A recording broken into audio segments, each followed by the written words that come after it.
أعوذ بالله من الشيطان الرجيم.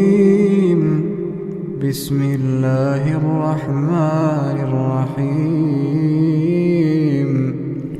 ألف لام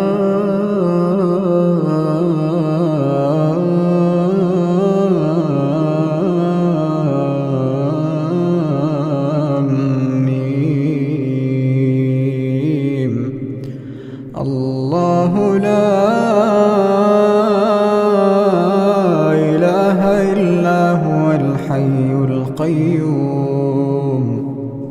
نزل عليك الكتاب بالحق مصدقا لما بين يديه وأنزل التوراة والإنجيل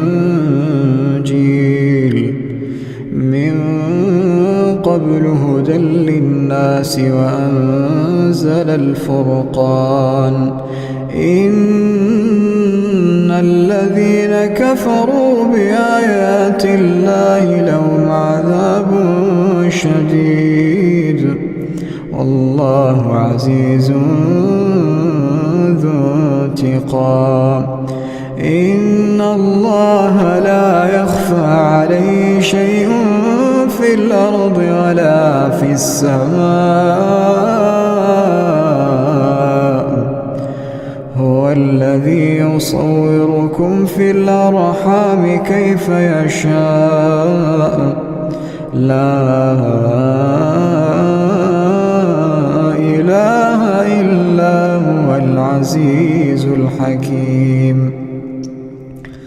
هو الذي أنزل عليك الكتاب منه آيات محكمات هن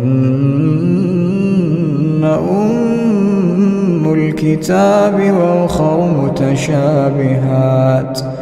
فأما الذين في قلوبهم زيغ فيتبعون ما تشابه منه ابتغاء الفتنة وابتغاء تأويله وما يعلم تأويله إلا الله.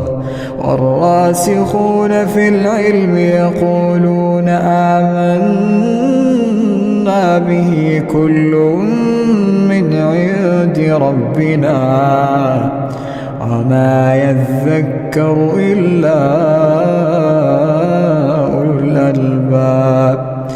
ربنا لا تزغ قلوبنا بعد إذ هديتنا وهب لنا من لدنك رحمة إنك أنت الوهاب. ربنا إنك جامع الناس ليوم لا ريب فيه إن الله لا يخلف الميعاد. إن الذين كفروا لن تغني عنهم أموالهم ولا أولادهم من الله شيئا وأولئك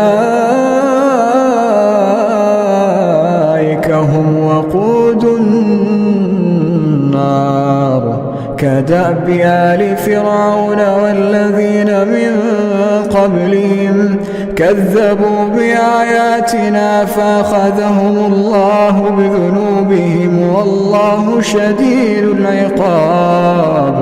قل للذين كفروا ستغلبون وتحشرون إلى جهنم وبئس المهاد.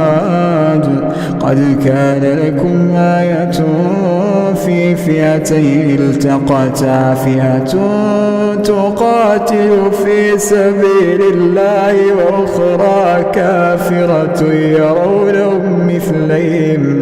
يرونهم مثليهم رأي العين والله يؤيد بنصره من يشاء إن في ذلك لعبرة لأولي الأبصار. زين للناس حب الشهوات من النساء والبنين والقناطير المقنطرة من الذهب والفضة والخيل المسومة والأنعام والحرث، ذلك متاع الحياة الدنيا، والله عنده حسن المآب.